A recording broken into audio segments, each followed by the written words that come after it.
அனைவருக்கும் வணக்கம். கன்னிராசினியர்களுக்கு எண்ணி 3 நாட்களில் எதிர்பாராத ஒன்று நடக்கப் போகிறது. அந்த நாள் 13/12/2024. யாராலும் தடுக்க இயலாது. அந்த வகையில் கன்னிராசினியர்களுக்கு இன்றைய நாள் என்ன நாள், இன்றைய நாளில் நீங்கள் என்ன செய்ய வேண்டும், என்ன செய்யக்கூடாது, என்ன செய்தால் என்ன மாதிரியான நன்மைகள் எல்லாம் ஏற்படும், குறிப்பா இன்றைய நாள் என்ன நாள் என்பது குறித்தான முழுமையான பதிவை தான் இந்த வீடியோல நம்ம விரிவா பார்க்க போகிறோம். அந்த வகையில கன்னிராசினியர்களை பொறுத்த வரைக்கும் இந்த 13/12/2024 தேதியான இன்றைய தினம் தீப திருநாளாக மிக விமர்சையாக கொண்டாடப்படுகிறதுங்க. அதாவது இன்றைய நாள்ல வீட்டில் செல்வம் பெருக என்ன செய்ய வேண்டும் என்று பார்க்கும்போது வருடத்தின் மிக முக்கியமான பண்டிகை, விரதம் மற்றும் விழாக்களில் ஒன்று திருக்கார்த்திகை தீபம். திருவண்ணாமலை அருணாச்சலேஸ்வரர் கோவில் 10 நாட்கள் விழாவாக கார்த்திகை தீப திருவிழா கொண்டாடப்படுவது வழக்கங்க. இவ்விழாவின் 10 நாட்களும் பஞ்சமூர்த்திகள் பவனி காண்பதுடன் மகா தீபம் ஏற்றப்படுவதற்கு முன் கோவிலில் வருடத்திற்கு ஒரு முறை மட்டும் ஒரு சில நிமிடங்கள் நடக்கும் அர்த்தநாதீஸ்வரர் தரிசனத்தை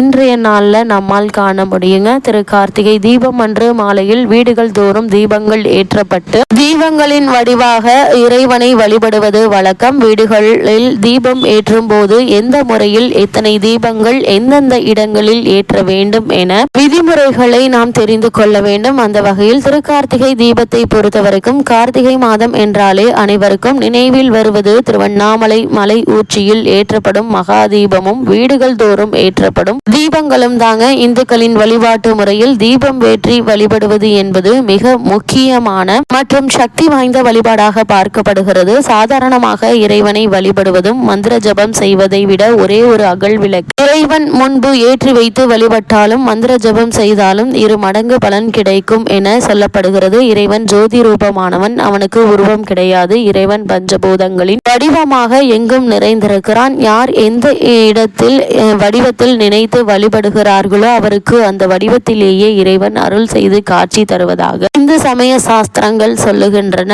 அப்படி தீபம் ஏற்றி வழிபட காரணம் என்ன என்று பார்க்கும்போது இறைவன் ஜோதி வடிவமானவன் என்ற உண்மையை உலகிற்கு உணர்த்துவதற்காக பிரம்மாவிற்கும் மகாவிஷ்ணுவிற்கும் தங்களில் யார் பெரியவர் என்ற போட்டி ஏற்பட்ட போது அடிமுடி காண முடியாத அண்ணாமலையாராக பிரம்மாவிற்கும் மகாவிஷ்ணுவிற்கும் 30 முக்கோடி தேவர்களுக்கும் ஈசன் ஜோதி ஸ்வரூபமாக காட்சியளித்த திருநாள் இந்த கார்த்திகை மாதம் பௌர்ணமி. அதை போற்றும் விதமாகவே இந்த நாளில் திருக்கார்த்திகை தீப திருநாள் கொண்டாடப்படுகிறது. அதே போல் மகாவிஷ்ணு உலகை காப்பதற்காக ஜோதி வடிவமாக தோன்றியதும் கார்த்திகை மாதத்தில் தான் என்பதால் அதன் நினைவாக வைணவ தலங்களில் பஞ்சராத்திர தீபம் ஏற்றி வழிபடப்படுகிறது. இந்த கார்த்திகை தீபம் இந்த ஆண்டு எப்போது கொண்டாடப்படுகிறது என்று பார்க்கும்போது கார்த்திகை தீப திருநாள் என்று திருவண்ணாமலை அருணாச்சலேஸ்வரர் கோவிலுக்கு பின்புறம் உள்ள அண்ணாமலையின் உச்சியில் மகா தீபம் ஏற்றப்பட்ட பிறகு அதனை தரிசித்துவிட்டு மாலை 6 மணிக்கு பிறகு வீடுகளில் தீபம் ஏற்றி வழிபடுவது வழக்கம். அதாவது திருவண்ணாமலையில் ஜோதி வடிவமாக காட்சி தந்த சிவபெருமான் நம்முடைய வீடுகளிலும் எழுந்தருளி நமக்கு அருள் செய்ய வேண்டும் என்பதற்காக வீடுகளிலும் விளக்கேற்றும் வழக்கம் உள்ளது. இந்த ஆண்டு கார்த்திகை தீப திருநாள் டிசம்பர் 13ஆம் தேதி, அதாவது கார்த்திகை 28ஆம் தேதி வெள்ளிக்கிழமை வருகிறது. கார்த்திகை மாதத்தில் வரும் கார்த்திகை நட்சத்திரத்தன்று ஒரு கார்த்திகை தீப திருநாள் கொண்டாடப்படும். அன்றைய தினம்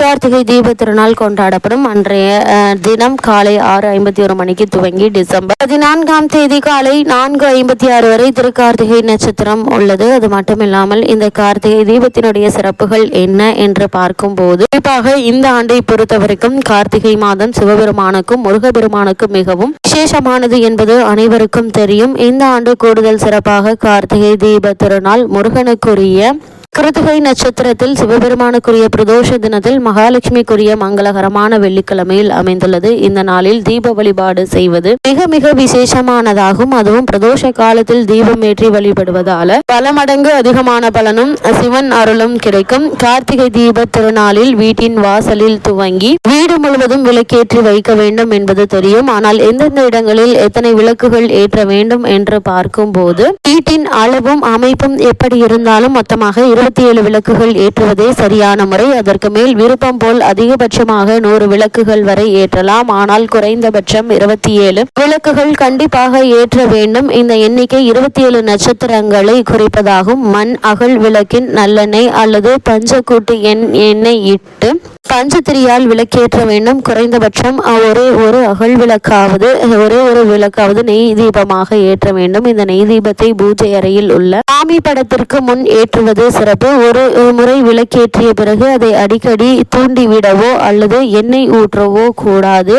அது தானாக குளிரும் வரை அப்படியே விட்டுவிட வேண்டும். அகல் விளக்காக இருந்தாலும் வெறும் தரையில் வைக்கக்கூடாது. வாழை, அரசு, செம்பருத்தி, வெற்றிலை என சுபிட்சத்தை தரும் ஏதாவது ஒரு இலை மீது வைத்துதான் ஏற்ற வேண்டும். முதலில் வாசலில் கோலத்தின் மீது